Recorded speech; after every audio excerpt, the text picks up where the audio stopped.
Let's do this.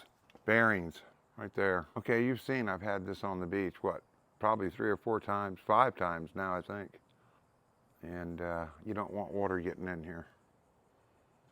I'll show you what spray I use here in a little bit. But this one area here is somewhere you don't want water getting into. That's first of all. All right, let me get a chair. I want to show you this. I'm actually working on a experimental mud flap for the front tire, since I don't like the ones they sell. Your torque sensor and your cadence sensor. And there's gaps here that you can see. Up top and on the bottom. And water can get in there. And no telling what it can get in there. Second of all, this is where your controller is. Your controller is right here on this trike.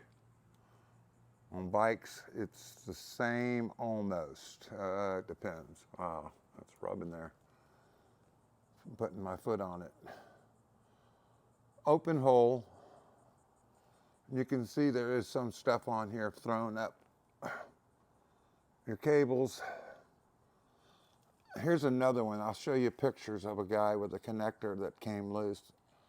They've got this this is the way it came, from the fact pretty bundled up here so it doesn't pull apart. Which is, they got a sleeve around that, which is a good idea. Instead of just that click together on the newer bikes, they made a screw together. And what's important, have you ever put an extension cord in the wall and run something with an extension cord and then went to pull the plug out and you felt how hot it was? That's current flow. And the same thing happens with these, is current flow in a connector. I'll show you a photo of a guy who's corroded. And the only way this can corrode like that is if moisture gets in it. Just like a gas grill, a propane gas grill, they have stainless steel burners. Anytime you get it real hot and then you shut it off, the moisture climbs right into those burners and it's gone after that. They start corroding after a year. They're just about gone. There's your freewheel, and then that's your gear. Freewheels are on all of them, all bicycles. You don't want water getting in that. That's greased actually. Oil will work, but it was greased from the factory. And then there it is again. Your motor's not sealed. And another good reminder for people is to check your screws on your motor all the time. Make sure they're tight. This cap, you can see the seal on it right here. It's real thin, but you can see it. Water can get in that too. Water can get in all of this. Even where the axle spins, water's going to get in that. Water's going to get in there. You can spray it. And here it is again. All these connectors down here. And I'll show you the connector to the motors going into the axle drive. That's real important too. For instance, let's say you're riding and you're not in the rain, but you're going through puddles. Well, every time you stop, water's going to drip down from the fenders, and even just the wheels alone are going to go down and get into everything. You can see the bearing that's in this newer one. See the metal showing? Because this is a bigger tube. It's a different bearing than the older ones. And I'll show you that too. This is the one I put the new bearings in that has the rubber cap over the outside. This is the bearing that went to the first Lectric Trike, their first generation. And they're just real small with a rubber seal that water gets in. They're not completely waterproof.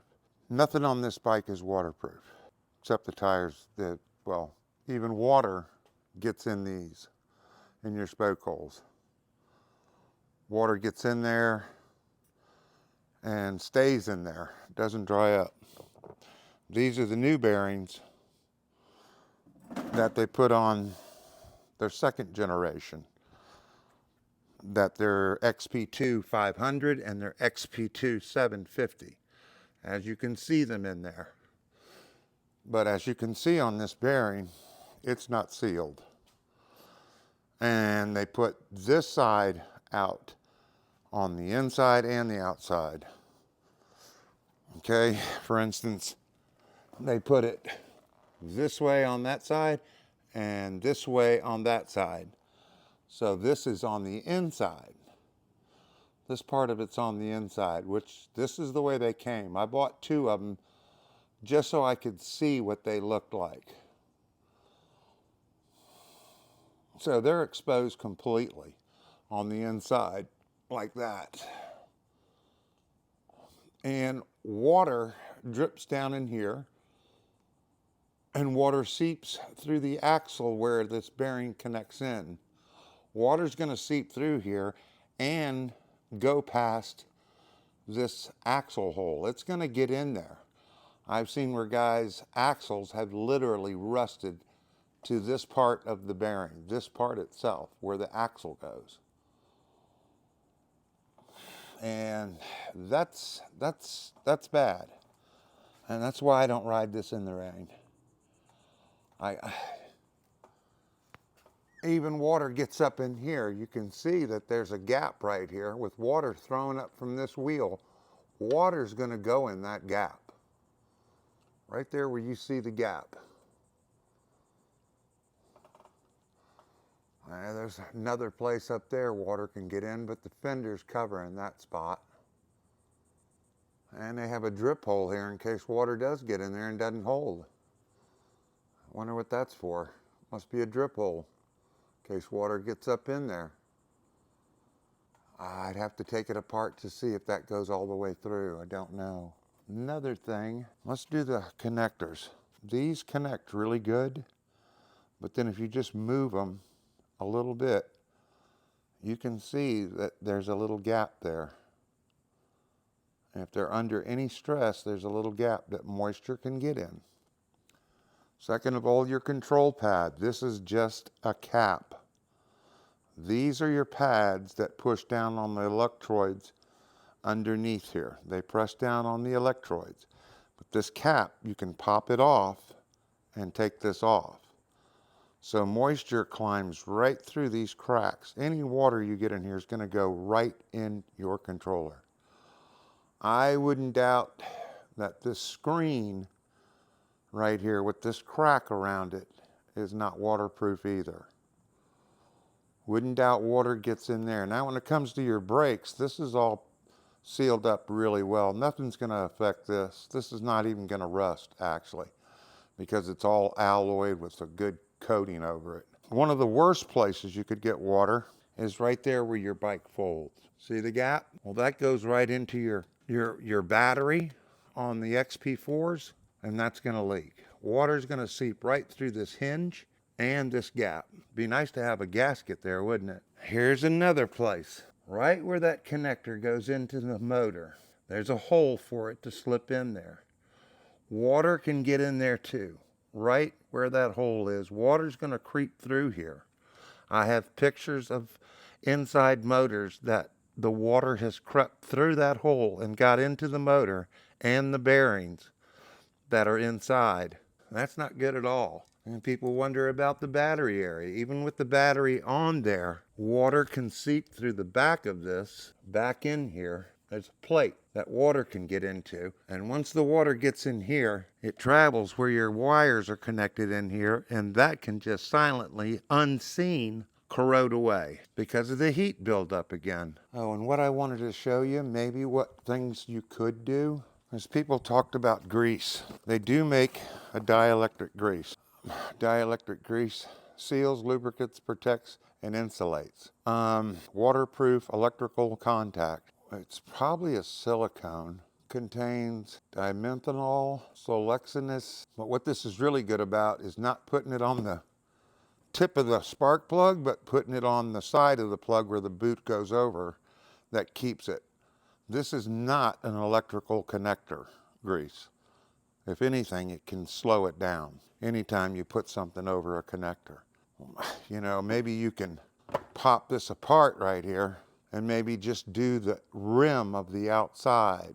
I don't know if you want to put it on the inside of this as much as you would around the rim. That's where you want to keep the moisture from coming in, is around this rim where it goes together, where the two pieces go together. Probably put it on just a little bit of this outside and then click them together. But now that you've done that, it